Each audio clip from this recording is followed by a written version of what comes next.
All right, chapter 1, video 3 is solving and graphing inequalities. This is section 1.6 in your book there.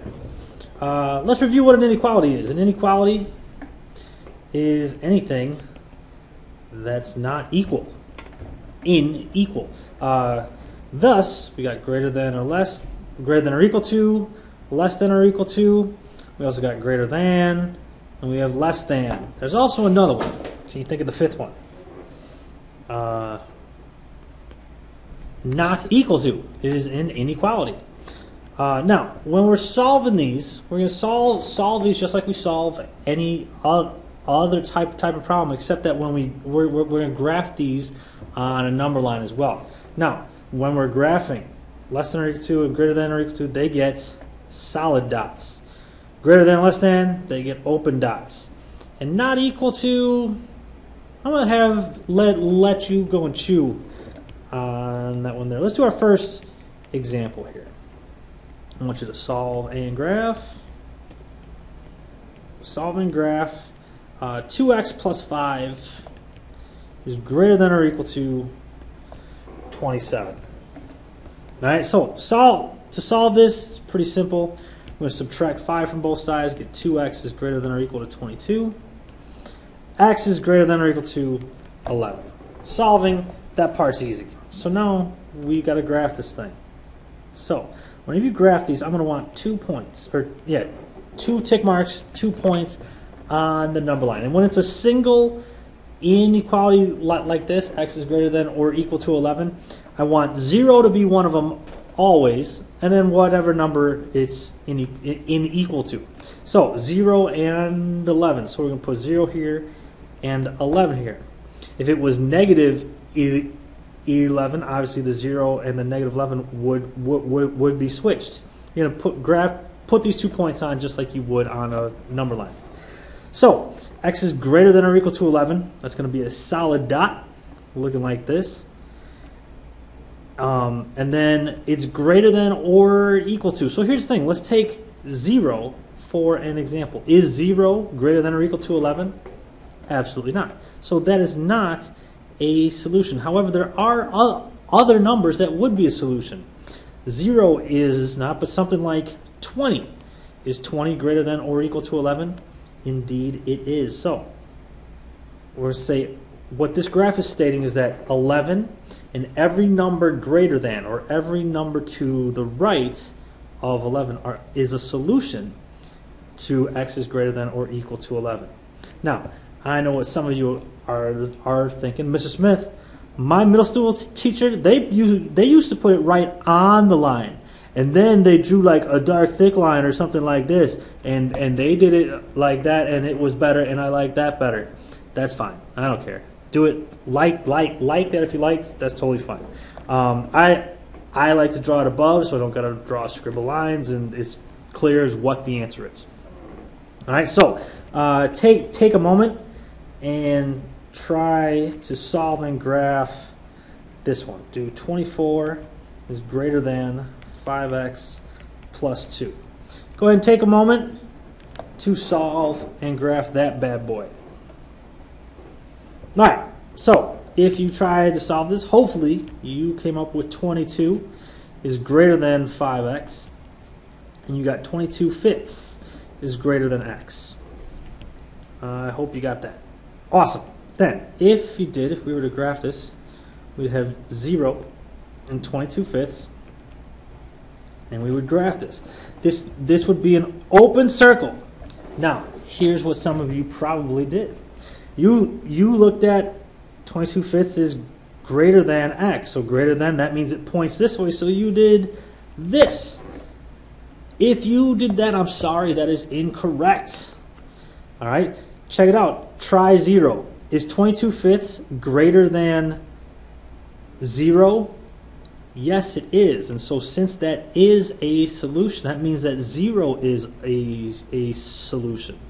In fact, everything to the left of this is the solution. So your arrow should go to the left. Now, what a lot of you do is what I like to call the pointy trick. And here's the thing. The pointy trick only works when the variable is on the left side of the inequality. The pointy trick only works when the variable is on the left side. In fact, check this out. Read this backwards. This says x is backwards less than 22/5. Now that x is on the left side, now you can see that the pointy trick points to the left, just like we did when we tested our number. Awesome. All right, so there's another big thing that we got to remember, and I don't know if you remember this, but this is called what I like to call the, not even the, this is the rule.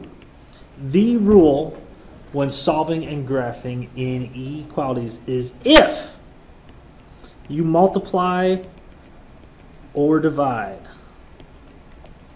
some of you are starting to finish this, by a negative number, you must switch the inequality symbol.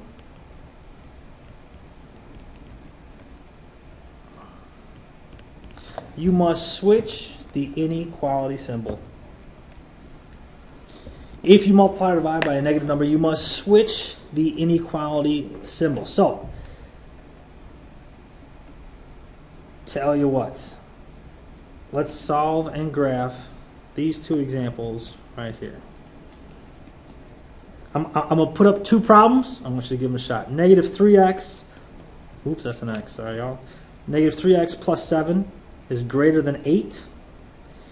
And I want you to solve 3x plus 7 is greater than negative 8. If you want to pause it and solve it, go for it. Here we go. To solve this first one, we subtract 7 from both sides. Negative 3x is greater than 1. Divide by negative 3, you get x is, well, 1 divided by 3 is negative 1/3. There's the bell. Super. But since I've divided by a negative number, we divided by negative 3, we're going to flip the inequality symbol. So our answer here should be x is less than negative 1/3. So let's put a quick graph on this bad boy here. We got negative 1/3 comes before 0. And then that's going to be an open circle going which way? To the left. Everything less than negative 1/3. That brings us to our second example here. We got 3x is greater than negative 15. Divide by 3, we get x is, well, negative 15 divided by 3 is negative 5. Now, do I flip the symbol here? That's the question. The thing is we divided by 3. This says negative 15 divided by 3. Since we're dividing by a positive number, we do not flip the symbol. Just because this is negative doesn't mean that we flip it. It's only when you divide by a negative number, or multiply for that matter. So this is x is greater than negative 5. So put a quick graph here. Negative 5 and 0. This is an open circle going to the left. Awesome. Page 2. This brings us to compound inequalities. Where have you heard the word compound? Well, in science class they make compounds, which means two different elements or two different molecules that are put together to make a compound. Compound sentences. Bedroom, for example. There's a bed in the room. There's a room with a bed. It's the bedroom. There's a bath in the room. There's a room with a bath. It's the bathroom. Those are compound words. Two words that are stuck together. It's the same thing with math. These are going to be two inequalities that are stuck together. And the first one, there's two words that are commonly associated. And the first one is and. And. What does the word and mean? We say it 1,000 times a day, but what does the word and mean?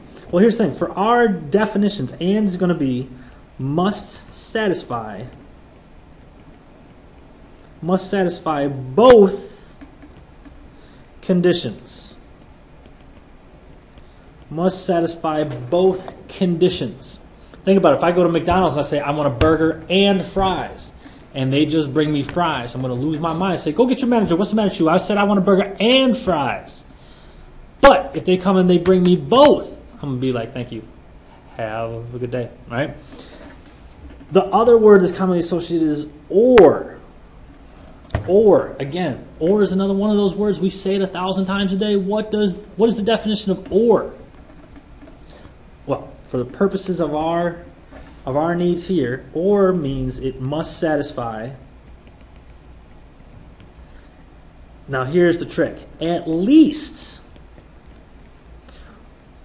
one condition.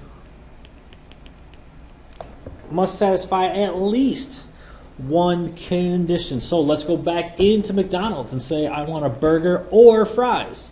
And they just come and bring me fries. I'd be like, thank you. If they bring me just a burger, I'm going to say, thank you. Go sit down and eat my Big Mac. Now, what happens if they bring me both? If they bring me both a burger and fries? According to this definition, what we are going to work with, that is acceptable. Must satisfy at least one of the conditions. So if I say a burger and fries and they bring me both, according to this, that's fine. All right, so let's do a couple of examples here. In fact, we're only going to do 2 more examples. The first one is -8 less than or equal to 2x plus 5 less than 13. All right, now this is kind of strange, right? Because there's 3 pieces to this. There's the left, the right, and there's the middle part to this whole thing. So we're trying to get x by itself, so what's got to go away first? The 5. But when we subtract 5, we got to subtract 5 from all 3 sides. All right, so we got -13 less than or equal to 2x less than 8. There's that bell again. Divide by 2, and we got -13 halves less than or equal to x less than 4. This is our answer here. Now, because these 2 compounds are put together, and this is a big thing, this is what an AND problem is going to look like. AND is going to look like -13 halves and 4. This is going to be, now, I want to graph this in pieces. X is less than 4. Let's draw that. 4 and it's less than. Drawing it like this. Now, we're going to draw this one a separate piece slightly above. X is, now read this backwards. This says greater than or equal to -13 halves. So this is going to be closed dot going this way. Now, this is an AND problem, right? We got this line and this line. AND means it must satisfy both conditions. Where does it satisfy both?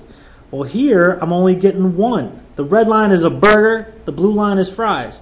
Here I'm only getting a burger. Here I'm only getting fries. Where am I getting burger and fries? No, no, no, no, no, no, no. And then yes, yes, yes, yes, yes, yes, yes, yes, yes, yes. And then it's no, no, no, no, no again, right? So our final answer is this middle bar. Now, what do I do about these dots? You're going to keep these same dots. You're going to keep these same dots. All right, so this is actually our final answer here. This green part is the final answer. Now, I recommend doing these 2 things like this because it's going to get funky tomorrow during class. All right, I'm going to put up one more example for you to do. I want you to try it yourself. And at the very end, you can check your answer. This is going to be an OR problem. -4x plus 5 is greater than 9. Or x plus 6 is greater than 15. Go ahead and pause this and check your answer. All right, this is an OR problem. So your final answer should be x is less than -1. Don't forget to flip. And x is greater than or equal or greater than 9. Graphing it like this, and it goes in both directions. We'll talk more about why tomorrow. We're going to bring some funky stuff. But thank you for watching. We'll see you tomorrow.